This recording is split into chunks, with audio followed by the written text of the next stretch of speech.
Si nosotros nos vamos un poco a la geometría molecular, haciendo referencia a qué es geometría molecular, la geometría molecular lo que nos dice, lo que nos establece, es una disposición tridimensional.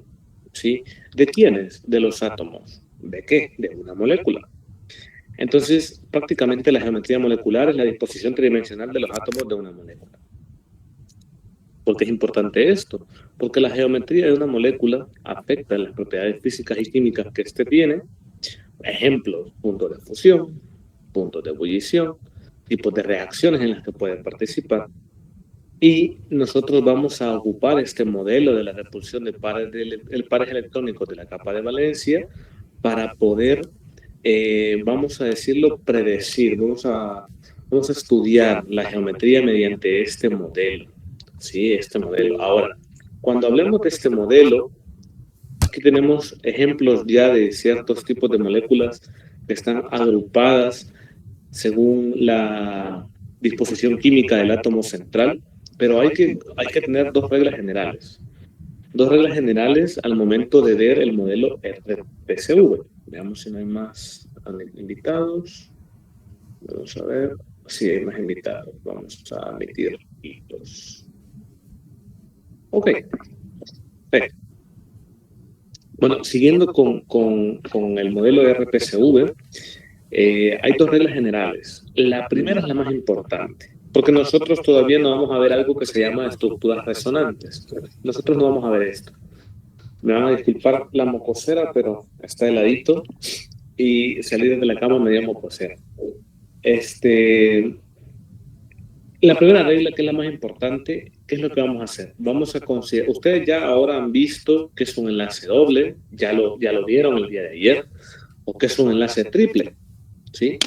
Y también pueden identificar cuáles son los enlaces sencillos, como por ejemplo estos de acá. Estos son enlaces sencillos, enlaces simples, ¿sí? Los enlaces dobles, como los que teníamos en los alquenos, que teníamos dos rayitas, ¿no? Es un enlace doble entre átomos, o un enlace triple. Tiene Que activo el mediante... ¿Hola? Carol tiene activo el micrófono. ¿Cómo? No te escucho, no te escucho. Dímelo. Que bien activado el micrófono, ya lo apagaron. Ah, no, tranquila. No se preocupe. Vamos a ver, admitir a todos. Ahí está, admitir a todos. Entonces, volviendo con respecto a lo de los enlaces, vamos a considerar, recuérdense que los enlaces son pares electrónicos. Son pares electrónicos. Entonces, yo les explicaba el día de ayer que los enlaces son pares de electrones y estos se van a repeler entre sí. Se van a repeler entre sí. Entonces, ¿qué va a pasar? ¿Cómo lo vamos a estudiar? Vamos a decir que los pares electrónicos de los enlaces dobles y triples se van a tratar como que si fueran enlaces sencillos. Quiere decir que no van a tener una diferencia, ¿sí? Esto es con propósitos de estudio. En realidad, los enlaces múltiples, como los dobles o los triples, son más voluminosos. Sí, son más voluminosos. Hay más densidad electrónica, se ocupa mayor espacio, hay una mayor fuerza de repulsión. Pero el enfoque que vamos a estudiar nosotros para la repulsión, el modelo de repulsión de los pares electrónicos de la capa de valencia, es que los enlaces dobles y los enlaces triples se van a considerar como que si fueran sencillos. Quiere decir que yo voy a entender de la misma manera la repulsión entre estos dos enlaces, como que si, por ejemplo, yo tuviera un enlace doble acá o un enlace triple, yo lo voy a considerar de la misma manera, en este caso, ¿sí? En este caso lo voy a considerar de la misma manera únicamente cuando estemos estudiando el modelo de la repulsión de los pares electrónicos de la capa de valencia, ¿sí? Esa es una regla muy importante antes de empezar. Ahora, nosotros aquí tenemos casos específicos en donde la geometría se ve establecida. Por ejemplo, cuando tenemos un átomo central sin pares libres. Quiere decir que el átomo central, en este caso, por ejemplo, el berilio, o por ejemplo el carbono, el azufre, el fósforo, no tiene pares libres. Y entonces la forma de la molécula únicamente va a depender del número de enlaces, de estos enlaces que están acá. Esto es lo importante de este grupo de moléculas, que únicamente va a depender del número de enlaces. Ejemplos, por ejemplo, tenemos ejemplos. Geometrías básicas, por ejemplo, en estos casos. Déjenme sacar el cafecito. Está algo calientito para la garganta. Aquí está. Entonces, ¿qué es lo primero que vamos a ver? Por ejemplo, vamos a ver esta, que dice que tiene una separación, un ángulo entre los enlaces de 180 grados. Quiere decir que la geometría de esta molécula va a ser lineal, ¿sí? Lineal. Si tenemos una separación de 120 grados entre los enlaces, vamos a tener una geometría que le conocemos como trigonal plano, ¿sí? Trigonal plano. Si nosotros tenemos 109.5, ¿sí? Tenemos algo que le conocemos como que es un tetraedro, una geometría tetraédrica, ¿sí? Si nosotros tenemos separaciones de 120 y 90, por ejemplo, entre estos dos hay 90, pero entre estos dos hay 120. Entonces, cuando están estos casos en donde tenemos, bien, 1, 2, 3, 4, 5 enlaces, ¿sí? 5 enlaces, vean que aquí solo tenemos 2 enlaces, lineal, 3 enlaces, diagonal plana, ¿sí? 4 enlaces, tetraédrica, ¿sí? Tetraédrica. 10. Hola, buenos días, espero que estés. Dime, ¿en qué te puedo servir? Solo podría repetir cómo se llama cuando tiene la distancia de 120 grados, porfa. ¿Cómo? ¿El modelo? Sí, porfa. Claro, el modelo, esto del modelo RPSV, son las, vamos a decir, el acrónimo para el modelo de repulsión de los pares electrónicos. Sí, mira, modelo de repulsión de los pares electrónicos de la capa de valencia. ¿Sí? Vamos a ponerlo con la pluma. Modelo de repulsión de los pares electrónicos de la capa de valencia. ¿Sí? Entonces, este modelo de RPSV es la que nos está permitiendo entender esta situación de las geometrías moleculares, en estos casos de las moléculas que tienen átomos centrales sin pares libres y que solo depende de los enlaces. Por ejemplo, como les comentaba, teníamos 2 enlaces, el lineal, teníamos 3 enlaces, teníamos algo trigonal plano, teníamos 4 enlaces, tetraédrico, 5 enlaces, tenemos una bipiramidal trigonal, como lo podemos ver aquí, es como que si fuera una doble pirámide trigonal, por eso bipiramidal trigonal, y esta figura de acá, que si ustedes se recuerdan o la han visto en geometría, es un octaedro. Hay una separación de 90 grados, lo pueden visualizar, 90 grados entre los enlaces. ¿Por qué? Y aquí hay 6 enlaces, entonces podemos hacer la relación. 2 enlaces lineales, 3 enlaces trigonal plana, 4 enlaces tetraédricos, 5 enlaces bipiramidal trigonal, 6 enlaces octaédrica. Si quieren revisar, por ejemplo, la bibliografía respecto a esto, les voy a brindar la paginita de Chang, el libro de Chang, que ya lo tienen ustedes presentes, o el libro de Timberlake, en donde pueden ver una tablita en donde se puede encontrar, vamos a ver, ya les digo, si tienen el libro a la mano, les voy a brindar la paginita. Yo no la tengo a la mano, la voy a buscar en este momento. Pero para que puedan ver una tablita bastante interesante, si se van a echar ustedes y buscan, por ejemplo, la página, ya les digo, la página 414, ¿sí? 414. La página 414, ahí van a encontrar una tablita que dice distribución de los pares electrónicos alrededor del átomo central en una molécula y su geometría, ¿sí? Y entonces ahí está, lo que se tienen que centrar es en la geometría molecular. Eso es lo que se tienen que centrar, en la geometría molecular. es muy importante y eso lo pueden determinar con el número de enlaces, en este caso porque no hay pares electrónicos en el átomo central. Pero ¿qué pasaría si nosotros ahora tenemos un átomo central con uno o más pares de electrones libres? Bueno, aquí tenemos algo diferente. Muy importante la idea de memorizar en el caso anterior. Si tenemos más pares de electrones, en este caso de electrones enlazantes, tenemos más repulsión. Y si tenemos mayor repulsión, los enlaces van a estar más separados.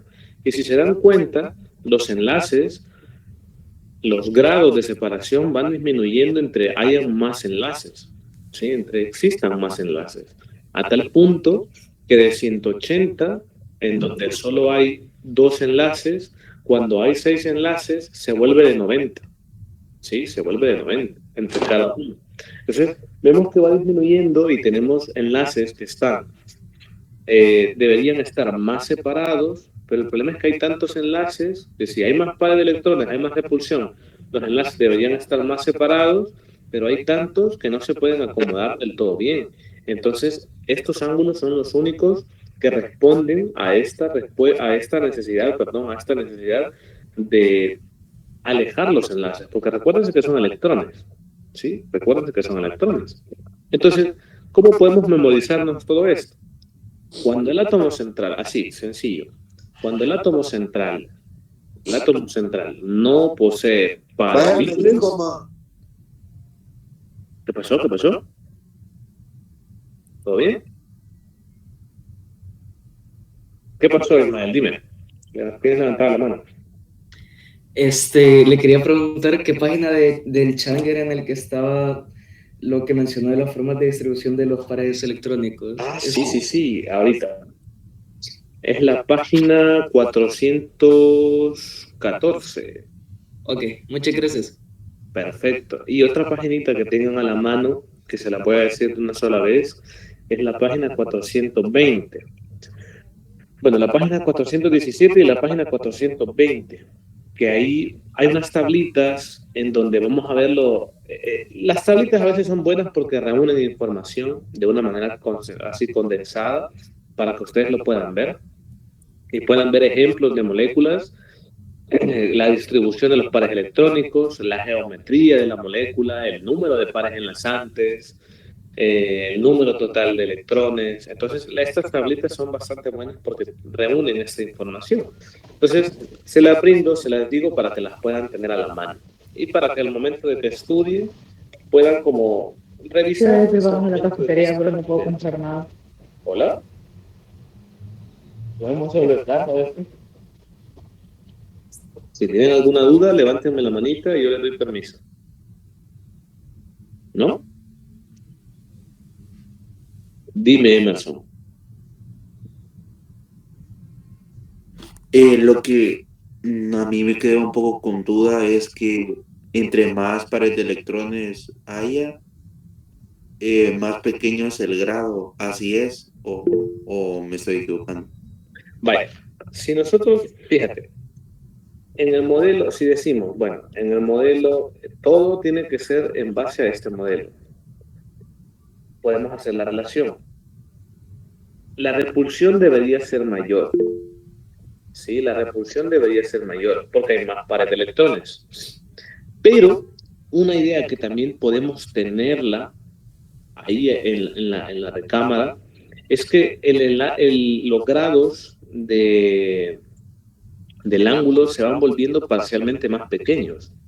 O sea, entre más enlaces, por lo general, aunque no siempre, porque podemos ver, por ejemplo, en el que hay 5 enlaces, que tenemos un ángulo de 120, cuando en el de 4 teníamos un ángulo de 109. Entonces, no siempre podemos decir que hay menos, un ángulo más pequeño, pues menos grados. ¿Sí? Sí podemos decir, bueno, va disminuyendo, es cierto, va disminuyendo. Y por eso decía, va disminuyendo hasta cierto punto. ¿Sí?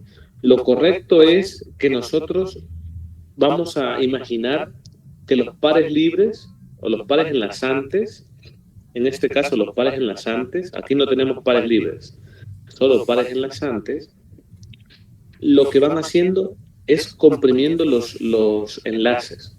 Entonces, ¿qué es lo que pasa? Casos típicos en donde tenemos una disminución de ángulo. Por ejemplo, en estos casos que pasa de lineal, si te fijas es una figura lineal, pasa a una forma trigonal plana, vemos una disminución de ángulo y pasamos a tetraédrico. Vemos otra disminución de ángulo, ¿sí? Vemos otra disminución de ángulo. Entonces, ¿qué es lo que sucede? Lo que sucede es que en estos casos, por lo general, podemos ver una disminución porque tenemos más pares enlazantes, tenemos más electrones, hay mayor repulsión entre los enlaces. Y al haber mayor repulsión entre los enlaces, estos se tienden a separar más, pero hay tantos enlaces que lo que sucede es que a pesar de que haya más repulsión, muchas veces no se pueden acomodar en el espacio de la manera adecuada. Entre más enlaces ponemos, a pesar de que exista más repulsión, no hay donde colocarlos y por lo tanto va disminuyendo el ángulo. Pero hay casos en donde no cumplimos esta regla, ¿sí? No cumplimos esta regla. En estos casos, cuando tenemos átomos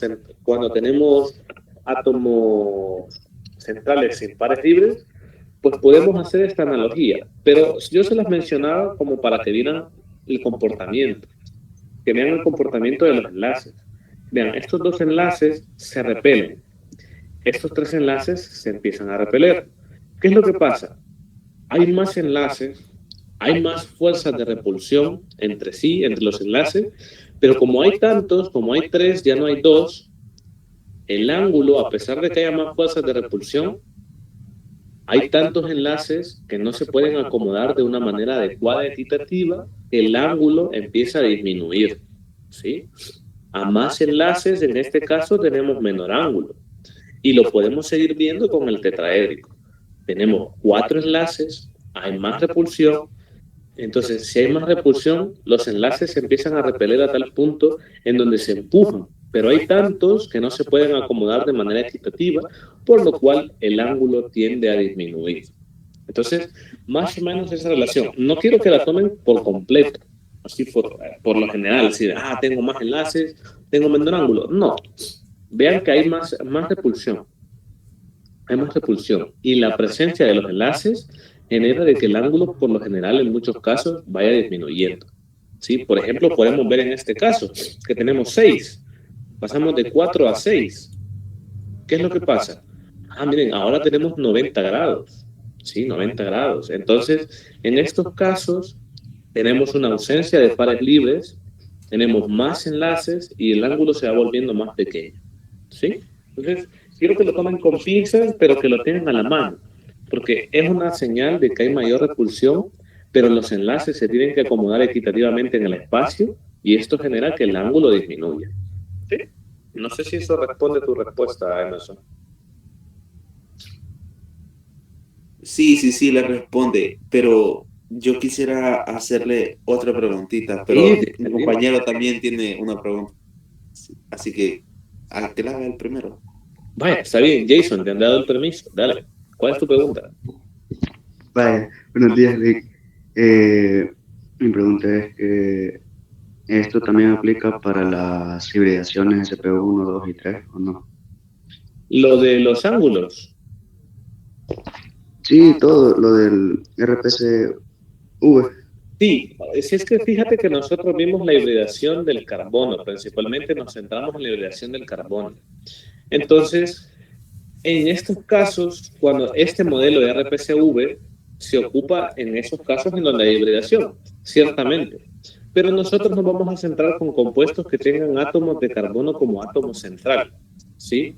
Moléculas orgánicas. Entonces, en este caso, cuando nosotros veamos el modelo de RPCV, el modelo de RPCV también funciona para los casos en donde tenemos moléculas con hibridación sp2, moléculas con hibridación sp3.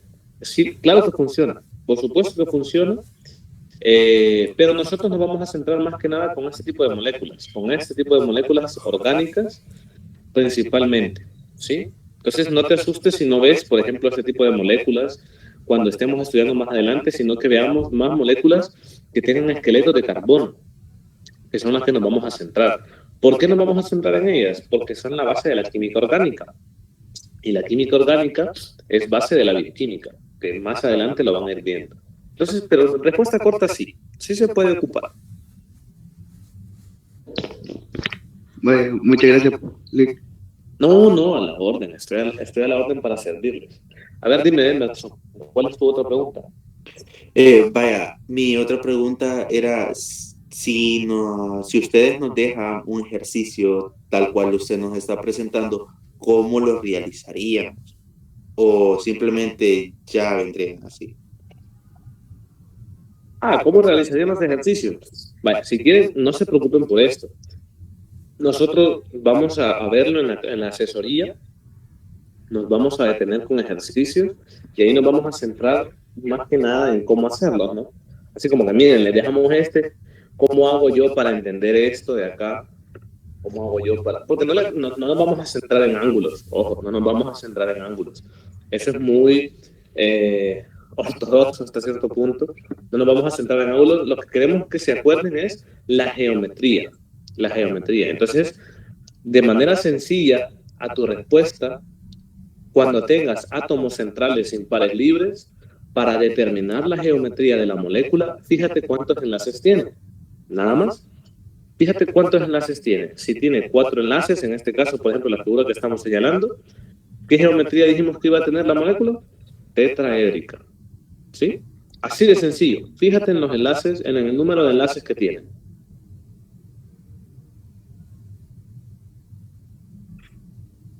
No sé si eso responde parcialmente a tu pregunta. Ya nos vamos a centrar en asesorías con ejercicios, ¿no? Nos vamos a centrar en asesorías con ejercicios.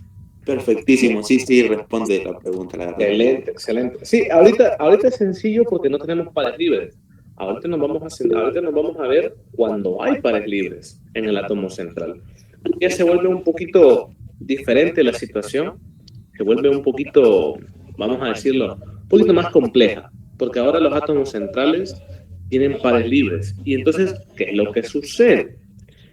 ¿Qué es lo que sucede? Fíjense. Bueno, para cerrar el punto de los sin pares libres, tengan como punto esta frase de referencia. Si yo tengo un átomo central y no posee pares libres, la geometría depende únicamente del número de enlaces. ¿Sí? La geometría va a depender únicamente del número de enlaces. ¿Por qué pasa esto? Explicación a esto. Porque estos pares son pares enlazantes, se repelen y se van a acomodar a la máxima distancia posible que tienen. Pero como si hay muchos enlaces, a pesar de que busquen la máxima distancia, los ángulos muchas veces se van haciendo más pequeños porque hay muchos enlaces. Pero entonces, como frase central, como parte central de todo esto, nos decimos, si yo no tengo pares libres, la geometría depende únicamente del número de enlaces. Entonces, yo para saber la geometría molecular que tengo, me voy a fijar en cuántos enlaces tengo. Punto y final. No se preocupen. Eso es como la conclusión de todo esto. Cuando no hay pares libres. Eso aplicaría en el caso del carbono con el hidrógeno. Sí, lo que pasa es que el carbono no está unido solo a un hidrógeno muchas veces, sino que está unido a muchos hidrógenos, por lo general para formar la regla del octeto. Recuérdense la regla del octeto que vimos el día de ayer. Entonces, cuando tenemos un solo carbono unido a hidrógenos, por lo general va a estar unido a 4 hidrógenos, ¿sí? Y al estar unido a 4 hidrógenos, forma 4 enlaces simples, el carbono no tiene átomos libres, porque su capa de valencia es de 4, y entonces, ¿qué tenemos? Una geometría tetraédrica. ¿Sí? Licenciado, Hola. perdón que le interrumpa. No sé si podía volver a repetir lo anterior, cuando dijo que nos teníamos que aprender 2 frases, porque algunos compañeros estaban con el micrófono encendido, entonces era como más complicado de escuchar. No te preocupes, permíteme un minuto. Gracias. Solo te contesto una llamada, permíteme, que es emergencia.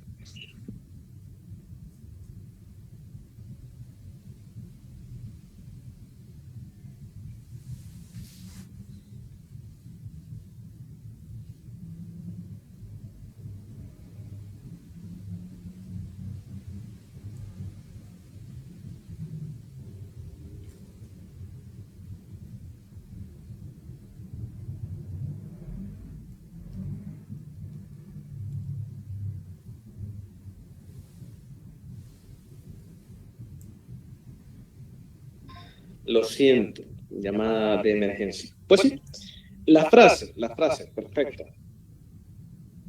La frase que les estaba diciendo es que cuando el átomo central no posee pares libres, la geometría molecular únicamente va a depender del número de enlaces. Eso. Cuando no hayan pares libres, la geometría molecular depende únicamente del número de enlaces. Sencillo como es. ¿Sí? No se preocupen por lo demás. Que esto es lo central. ¿Sí? Entonces, cuando no hay pares libres, los ángulos de separación son ideales hasta cierto punto. ¿Sí? Entonces, entre más enlaces hay más repulsión, pero no hay espacio disponible para ubicarlos, y entonces muchas veces hay una tendencia en que los ángulos tienden a disminuir. Y esto lo pudimos comprobar con pasando de lineal a trigonal plana a tetraédrica. Vamos aumentando el número de enlaces y vamos viendo que va disminuyendo el ángulo de separación. ¿Sí? Ahora, pasando al otro, que es este de acá. ¿Qué pasaría si tenemos uno o más pares libres? Fíjense. Bien, vean esta parte de acá. Esta es una manera de estudiar a este tipo de moléculas, en donde se establece cuántos átomos centrales hay, cuántos átomos ligantes hay y cuántos pares de electrones libres hay en el átomo central. ¿Sí? Siendo A el átomo central, B el átomo ligante y E el par de electrones libres del átomo central. Entonces, dice acá, siendo los subíndices de cada letra la cantidad que hay de esto. Por ejemplo, en este caso de acá, por ejemplo, vemos un caso en donde tenemos un átomo central, dos átomos ligantes y tenemos un par de electrones libres. Porque cuando no hay subíndice, lo que decimos es que hay uno. ¿Sí? Cuando no hay subíndice, asumimos que existe un uno, una unidad de ello. Entonces tenemos un átomo central, dos átomos ligantes y un par de electrones libres en el átomo central. Esto es un ejemplo de cómo ver estas letras y los subíndices que se estudian y así se muestran en los libros cuando estudian este tipo de casos. Ahora, ¿qué es lo que sucede? ¿Qué es lo que pasa? En el modelo RPCV, cuando tenemos pares libres, lo que tenemos es que hay una geometría distorsionada, ¿sí? Distorsionada. Y quiero que sepan algo. Vean esto de acá. Vean esto de acá. Esto se puede resumir de la siguiente forma. Vean que dice repulsión par libre mayor a repulsión par libre contra enlazante. Y esta repulsión es mayor que la repulsión entre pares enlazantes. ¿Sí? Entonces, ¿qué podemos resumir respecto a eso? Que los pares libres repelen más fuerte que los pares enlazantes. ¿Sí? Esto es muy importante que lo sepan. Los pares libres repelen más fuerte que los pares enlazantes. Entonces, si yo tengo pares libres entre sí, se van a repeler de mayor fuerza, con mayor fuerza, que si yo estoy comparando un par libre con un par enlazante. ¿Sí? Estoy viendo la fuerza de repulsión entre ellos. Es mayor la que hay entre pares libres. Pero la menor de todas va a ser la del par enlazante. ¿Por qué pasa esto? Fíjense, cuando nosotros tenemos, y esto lo pueden, ahorita si vean la tablita de la página 420, ahora si vean esa tablita, es muy importante. ¿Qué es lo que pasa? Fíjense, ¿y por qué pasa esto? Los electrones, cuando están enlazados, o sea, cuando los electrones de un enlace como tal, están atraídos hacia los átomos, o sea, hacia los núcleos de los átomos que están enlazados. ¿Sí? Entonces, los electrones que están en un enlace tienen una menor distribución espacial a comparación de los pares libres. ¿Sí? Entonces, ocupan menos espacio que los pares libres. Pero los pares libres no están asociados a dos átomos, están asociados solamente a un átomo. Por ejemplo, vamos a hacer el ejemplo. Esta es una molécula de amoníaco. ¿Sí? Vean que nos dice un átomo central, 3 átomos ligantes y un par de electrones libres en el átomo central. Veamos si cumplimos eso. Tenemos 3 Correcto, tenemos un átomo central. ¿Y cuántos electrones libres tenemos? Tenemos un par, ¿sí? Un par de electrones libres. Cumple con lo que decíamos acá, que dice que A es el átomo central, B es el átomo ligante y E es el par de electrones libres del átomo central. ¿Qué pasaría en este caso? La repulsión que hay entre pares enlazantes es menor que la que hay entre pares libres y pares enlazantes. Es por eso que la molécula distorsiona su geometría. Este par libre empuja con mayor fuerza a los pares enlazantes y distorsiona la figura. ¿Sí? Distorsiona la figura. Entonces, a pesar de que tenemos 3 pares enlazantes, no vamos a decir que tenemos una geometría como esta de acá. No, porque hay un par libre que está distorsionando la geometría y lo que está empujando, ¿sí? Entonces, prácticamente está distorsionando la geometría y está haciendo que los enlaces estén más cerca a comparación de que no estuviera ese par de electrones libres, ¿sí? Entonces, este par libre, recuérdense, repele con más fuerza los pares enlazantes. Y entonces, ¿qué pasa? Los pares enlazantes, al verse empujados por algo que los repele con tanta fuerza, se aproximan entre sí. Y eso hace que la molécula se distorsione su geometría. ¿Qué tipo de geometría tenemos en estos casos? Bueno, en estos casos que tenemos esta situación, nosotros tenemos una geometría que le conocemos como bipiramidal trigonal, ¿sí? Bipiramidal trigonal, o piramidal con base trigonal, ¿sí? Pero bipiramidal trigonal. Vean este caso, si no tuviéramos este par libre, ¿sí? Si no tuviéramos este par libre, la geometría fuera lineal, porque los enlaces, la mejor manera de separarlos sería con un ángulo de 180. Pero ¿qué pasa con este par libre? Los está repeliendo, los está empujando y los enlaces se tienden a acercar entre sí. Entonces, esto nos cambia que de una geometría que podía ser lineal, ahora tenemos una geometría que se le conoce como angular, ¿sí? Como angular, una geometría angular. La geometría angular también podemos encontrarla cuando tenemos 2 pares libres de electrones y tenemos 2 pares enlazantes, ¿sí? 2 pares enlazantes. Estos pares libres se repelen entre sí y los pares libres también se repelen con estos pares enlazantes. Eso hace que la geometría se distorsione y la geometría nos dé ya no algo lineal, sino algo angular, ¿sí? Se capta la idea del átomo central con los pares libres, cómo distorsiona la geometría. ¿Sí? Excelente, perfecto, excelentísimo. Entonces, va a haber una tablita que hay otros casitos en donde ustedes los pueden estudiar, pero la base general es esto, esa repulsión de los pares libres. Dime, Adrián, dime, ¿qué te puedo servir?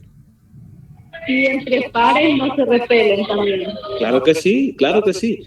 Claro que sí, pero ¿qué es lo que estudia? Entre pares se repelen, entre estos 2 pares se repelen. Si nosotros estudiásemos la posición de esos pares libres, nosotros vamos a fijarnos que se repelen, y se repelen con mucha fuerza, con más fuerza que con la repulsión que hay con los pares enlazantes. Pero ¿qué es lo que nos importa a nosotros ahorita? ¿Por qué no mencionamos la posición de los pares libres? Porque nosotros queremos la posición de los átomos enlazantes. Entonces, como los pares libres me están distorsionando la posición de los átomos que están enlazados al átomo central, nos centramos más en la posición de los átomos ligantes. Eso genera de que nos centremos más en la posición de ellos, mucho más que la posición de ellos. ¿Sí? Entonces, esa situación genera de que nos centremos más en la posición ligante. Eso genera más que nos centremos en eso. En la tablita, Chan, el libro de Chan, página 420, esa tablita. Timberlake es diferente, el libro de Timberlake es diferente, no lo confundan. El de Chan, el autor es Raymond Chan, ¿sí? Y el de Timberlake, ya les digo el nombre del autor. No es Justin Timberlake, tampoco. Ya les digo el nombre del autor.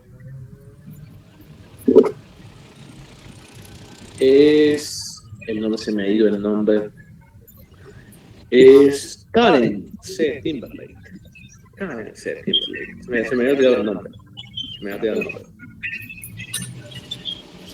Ok, claro, con esto podemos pasar a lo siguiente. La polaridad. Ya entendimos ahora la geometría. ¿Sí? Tenemos clara la geometría. Si tenemos clara la geometría, nosotros podemos ver la polaridad de las moléculas. Vean, cuando nosotros estudiamos esto y cuando nosotros vemos la polaridad tiene que ver mucho con los enlaces covalentes que lo forman y la molécula y la forma de la molécula como tal. Entonces, los enlaces covalentes, ya dijimos, los enlaces covalentes pueden ser polares o no polares. Eso ya lo sabemos. El enlace covalente, ¿sí?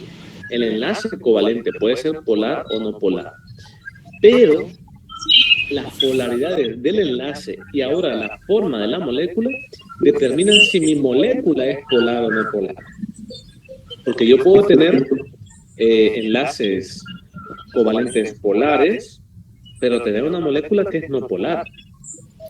Y yo puedo tener enlaces covalentes polares y tener una molécula que es polar o no polar. Entonces, ¿cómo va a ser esto? ¿Hola? ¿Será que puedes silenciar a los que están con el micrófono encendido? Que no se escucha nada de la explicación, por favor. A ver, ¿quién tiene el micrófono encendido? Creo que es Beverly ahorita. Porque no se escucha casi nada por esa persona. No se preocupe. Ha de ser un accidente, Vaya, sigamos. ¿Hoy sí se escucha bien? Sí, hoy sí. Excelente. Sí, pero entendí la explicación. Pudo haber sido un accidente. Ahorita repetimos la explicación.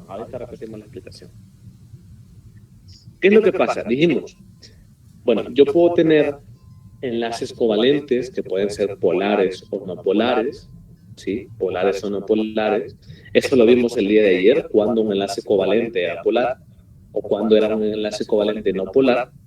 Pero una molécula puede tener enlaces covalentes polares y ser una molécula no polar. La pregunta es, ¿cómo es esto? ¿Por qué pasa esto?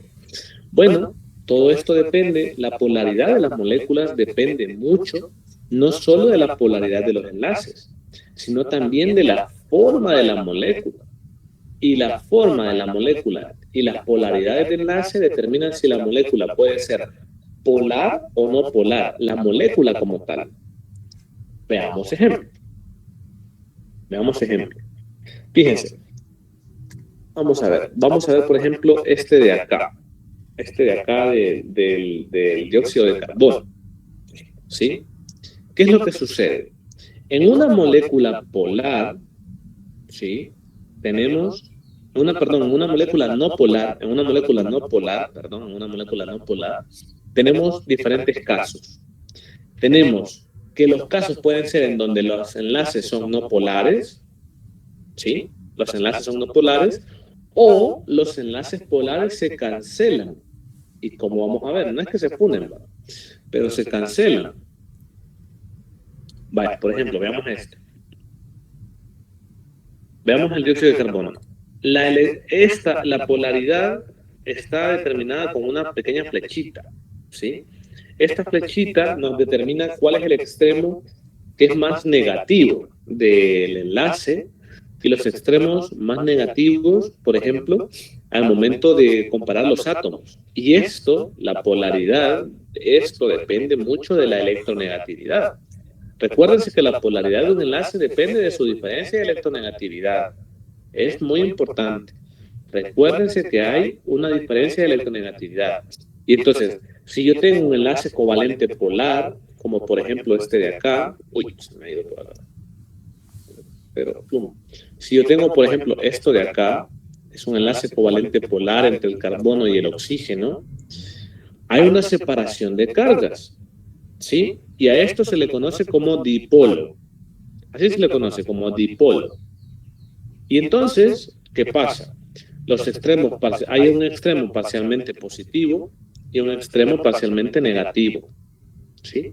Y en ocasiones se ocupa esta flechita de acá, que apunta desde la carga positiva hacia la carga negativa.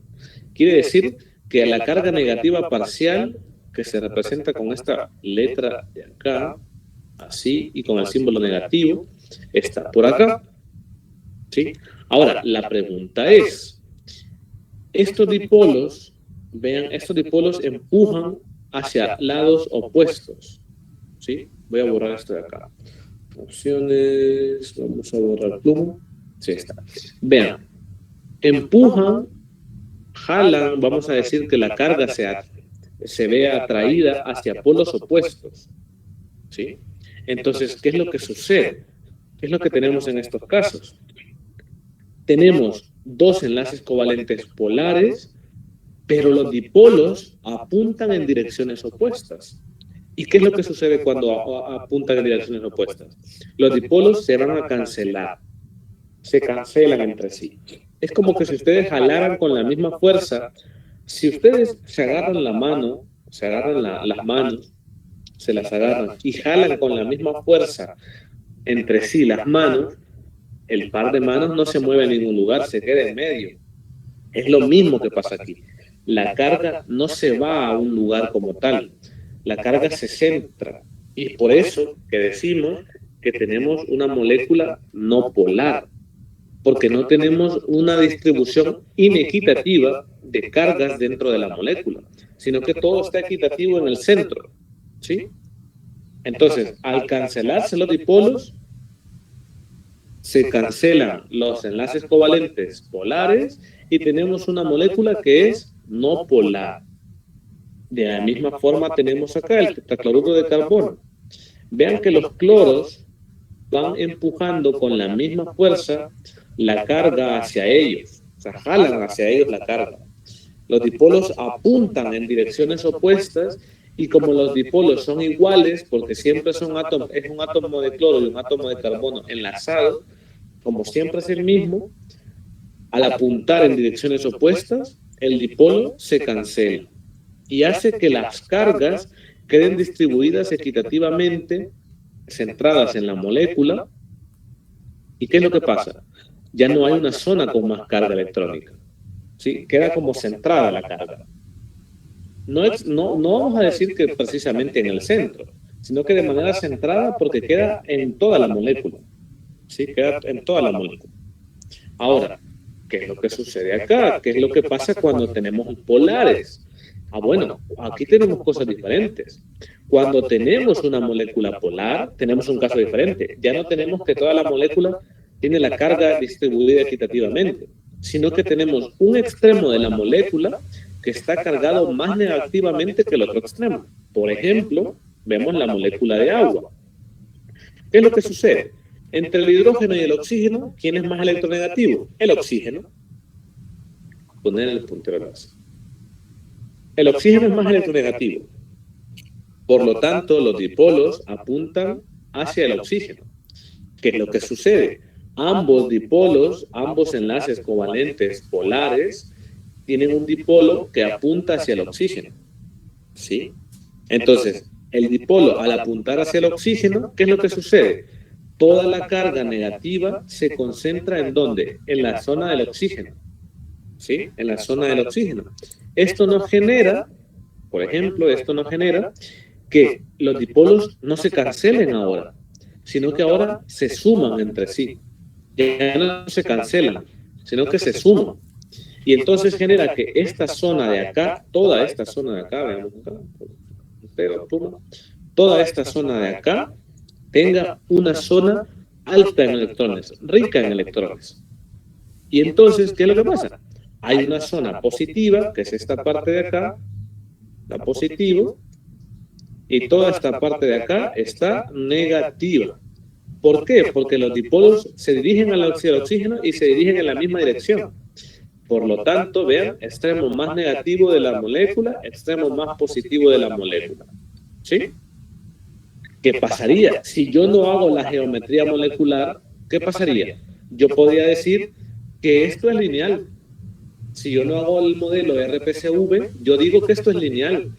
Y entonces, ¿qué pasaría si fuera lineal? Diríamos que la molécula de agua es no polar. Pero la molécula de agua es polar. Es el solvente polar por naturaleza, más útil que hay en toda la bioquímica. ¿Sí? Entonces, vean cómo el conocer el modelo RPCV nos permite no solo determinar la polaridad de las moléculas, sino que cómo estas reaccionan. Porque sabiendo que es polar, sabiendo que es una molécula polar, esta va a reaccionar de diferentes maneras. ¿Sí?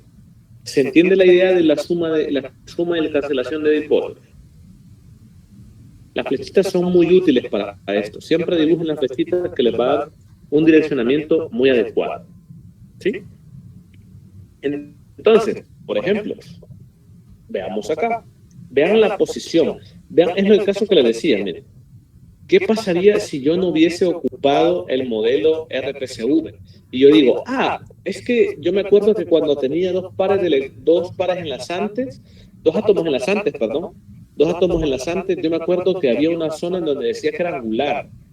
Bueno, entonces si yo fuera angular, vean el caso del dióxido de carbono, diríamos que es una molécula polar, podría tener un momento dipolar la molécula, ¿sí? Pero si yo recuerdo bien cómo se hace el modelo RPCV, puedo decir que el dióxido de carbono es una molécula no polar, ¿sí? Dime, Ismael, ¿qué te puedo servir?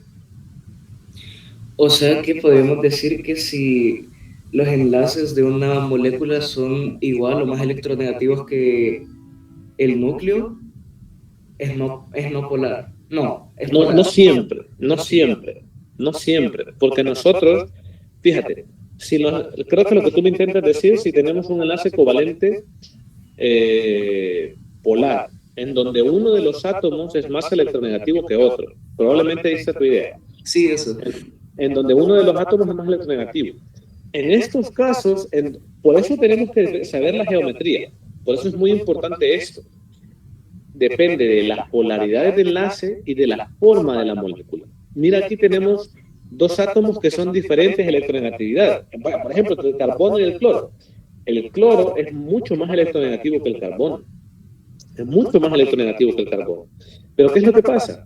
La posición de los átomos dentro de la molécula, o sea, su geometría molecular, hace que los dipolos del enlace, ¿sí? Estos dipolos del enlace, esa diferencia de electronegatividades de carga, hace que se cancelen. Y entonces la carga se ve distribuida equitativamente en toda la molécula. No hay una zona más cargada. No podemos decir que esta zona es más positiva porque igual hay cloros. O no podemos decir que esta zona es más negativa porque igual hay cloros. ¿Sí? Siempre es igual. Los dipolos se están cancelando porque los enlaces son iguales. A pesar de que tenemos un enlace covalente polar, tenemos una molécula que es no polar. Entonces, ¿cómo puedo identificar una molécula polar y no polar en términos sencillos? Sencillamente podemos decir, si yo tengo una molécula polar, tengo una molécula que tiene un extremo de la molécula más cargado negativamente. ¿Sí? No tengo una distribución equitativa. Entonces, esto es muy importante y te explico por qué. Porque cuando nosotros vemos las fuerzas intermoleculares, esto va de la mano, estas fuerzas de atracción intermoleculares que se conocen, por ejemplo, como las denominadas fuerzas de Van der Waals. Las fuerzas dipolo-dipolo, las dipolo-dipolo inducido, las fuerzas de dispersión, se conocen como fuerzas de Van der Waals. Y entonces yo voy a determinar estas fuerzas si yo tengo moléculas polares o moléculas no polares. Por ejemplo, con las fuerzas dipolo-dipolo. Las fuerzas dipolo-dipolo, las atracciones dipolo-dipolo ocurren entre moléculas polares. ¿Sí? Entre moléculas polares. Esto es lo que hay. Hay una fuerza de atracción entre moléculas polares. Entre moléculas que poseen este momento dipolar. Quiere decir que si yo hago mal el modelo RPCV y digo que la molécula de agua es no polar, yo después me voy a equivocar al momento de ver las fuerzas que mantienen unidas a esas moléculas, que son estas fuerzas intermoleculares, que algunas se agrupan como fuerzas de Van der Waals que te mencionaba, las fuerzas dipolo-dipolo, las dipolo-dipolo inducido, las fuerzas de dispersión, ya las vamos a ver, ahorita las vamos a ver esto. Entonces, si yo hago mal el modelo de RPCV y yo determino mal la polaridad de la molécula, yo después no voy a saber cómo se unen entre sí y me voy a equivocar al momento de determinar las fuerzas intermoleculares. ¿Y por qué es importante esto? Porque dentro de los dipolo-dipolo, fíjate, dentro de los dipolo-dipolo, idea principal, atracciones dipolo-dipolo son entre moléculas polares, en donde la zona de una carga parcialmente positiva de la molécula es atraída hacia la carga parcialmente negativa de la otra molécula. Es por eso que vemos este arreglo de acá. Mira, por eso que vemos este arreglo de acá. ¿Sí? Pero ¿qué es lo que pasa? ¿Y en dónde viene el punto clave con la bioquímica? Que cuando tenemos estas atracciones dipolo-dipolo, también podemos tener unas fuerzas importantes que se conocen como puentes de hidrógeno. Y estos puentes de hidrógeno son esenciales en la bioquímica y muy esenciales en una parte inicial, por ejemplo, cuando ven los aminoácidos y ustedes ven cómo los aminoácidos estructuralmente se van estabilizando mediante puentes de hidrógeno. Si ustedes no reconocen cómo se forma un puente de hidrógeno o por qué se está formando un puente de hidrógeno, luego cuando estudian, por ejemplo, aminoácidos, ejemplo, o cuando estudian las solubilidades de los compuestos, se van a confundir porque van a decir, que yo tengo una molécula no polar. Entonces una molécula no polar se comporta de una forma no polar y se ve repelida a las moléculas polares. Ejemplo. Y esto es lo que pasa. Pero si yo sé que son moléculas polares, yo puedo saber que pueden interaccionar entre sí. Entonces, ¿qué pasa con los puentes de hidrógeno? Estos casos, estas situaciones especiales, es cuando un átomo de hidrógeno, ¿sí? Es un tipo especial de dipolo-dipolo, cuando un átomo de hidrógeno, ¿qué pasa? Se une a un átomo electronegativo muy fuerte, como por ejemplo puede ser el flúor, el oxígeno o el nitrógeno, ¿sí? Entonces, cuando hay una unión, yo a esto le llamo FON, ¿sí? Siempre recuérdense del FON, ¿sí? Flúor, oxígeno, nitrógeno. Cuando tenemos un átomo de hidrógeno que está unido a un átomo electronegativo como flúor, oxígeno, nitrógeno, y tenemos, por ejemplo, estos casos, por ejemplo, vean, oxígeno, hidrógeno, nitrógeno, hidrógeno. Entre ellas puede haber un puente de hidrógeno.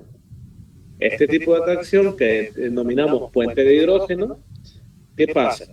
Va a ocurrir entre el átomo de hidrógeno parcialmente positivo de una molécula y el par de electrones no enlazados de un átomo, ya sea de nitrógeno, oxígeno o flúor.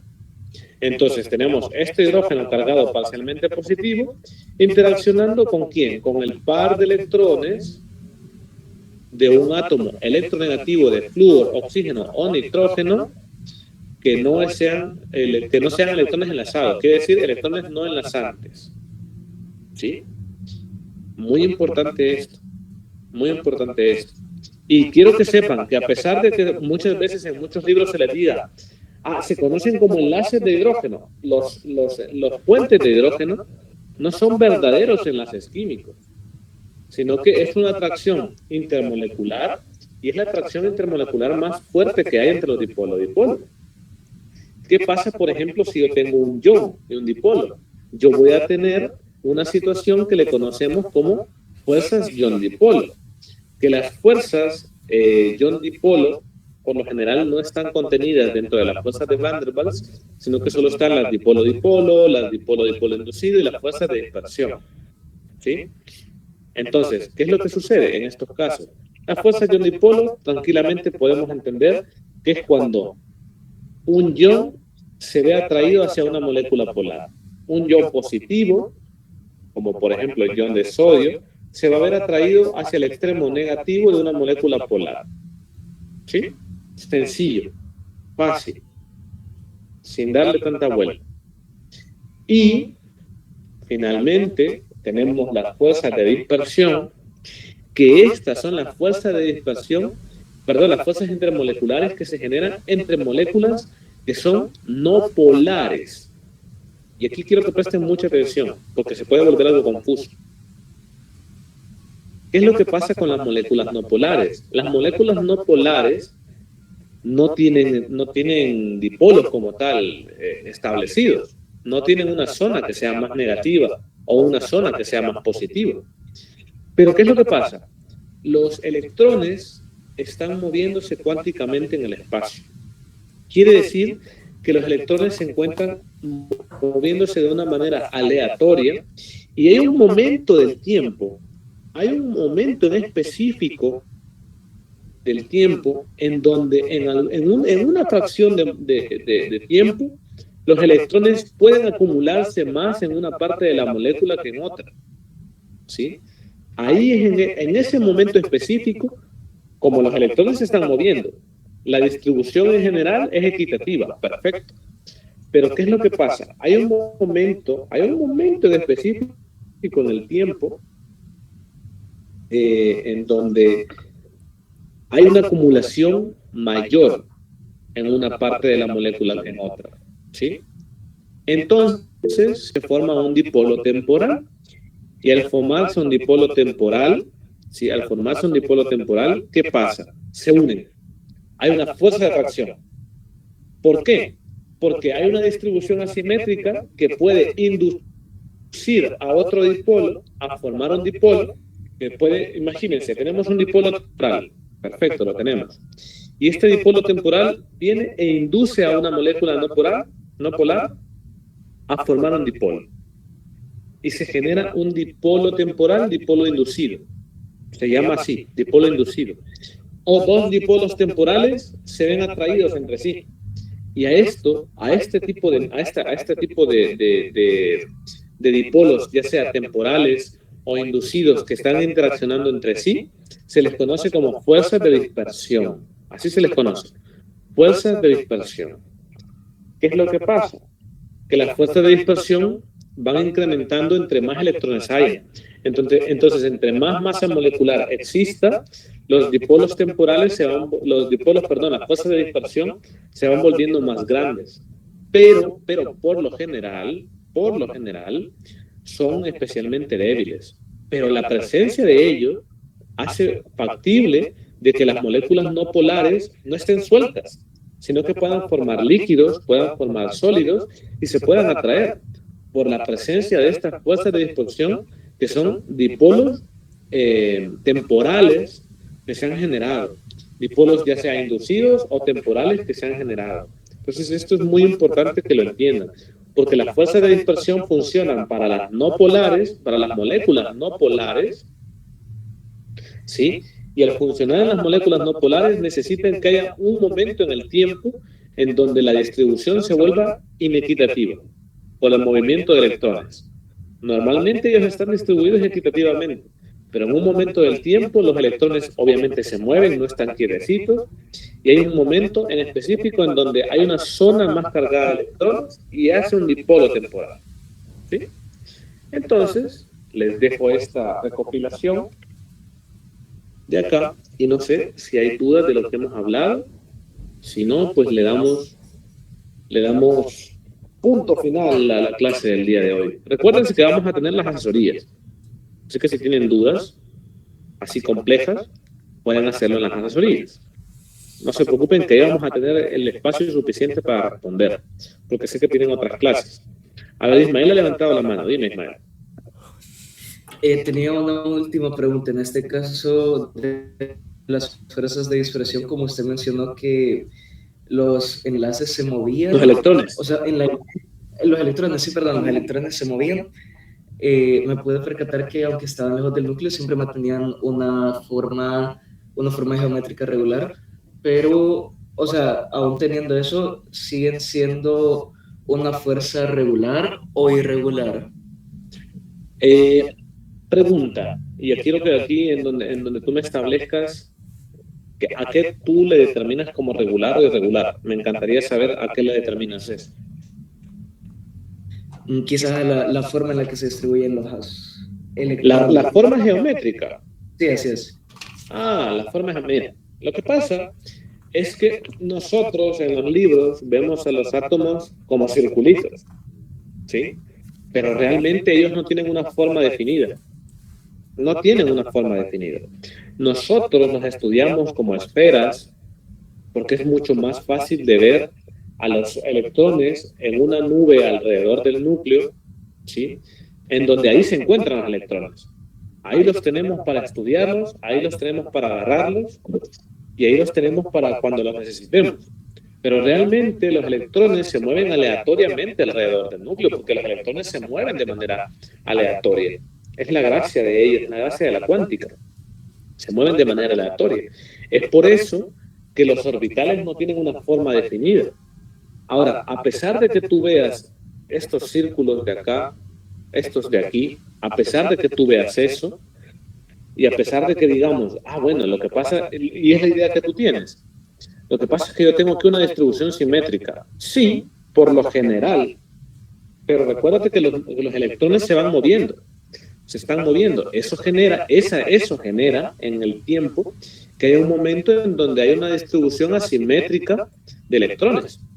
Pero cuando se dice que hay una distribución simétrica, no quiere decir que tengamos una figura que sea geométricamente simétrica siempre, porque los átomos no tienen una forma establecida, ¿sí? O sea, no hay, no te puedo decir, es que el átomo de hidrógeno es un círculo, es una esfera, ¿sí? No puedo decir eso. No tienen una, vamos a decirlo, no tienen una forma establecida. No tienen una forma geométrica definida. No tienen bordes, no hay ángulos, no es que sea triangular, no es que sea tetraédrico, sino que es una probabilidad geométrica de lo que puede pasar, ¿sí? Pero no hay una forma como tal. Pero cuando lo estudiamos, a veces le damos una forma y es una manera de entenderlo. Pero lo que quiero que tú te centres es que cuando yo tengo algo no polar, por lo general los electrones van a estar lo más equitativo posible alrededor de la molécula, del átomo y de la molécula como tal, en una molécula no polar. Si yo tengo, recuerda que en una molécula tengo varios núcleos, ¿sí? Tengo varios núcleos. Entonces tengo dos, por ejemplo, si es de dos átomos. Entonces, si yo tengo una molécula no polar, los electrones van a estar de manera equitativa, de manera simétrica hasta cierto punto decirlo, alrededor de los núcleos. Hay un momento en el espacio en donde tenemos un cambio en la simetría y hay una zona más cargada. Tenemos un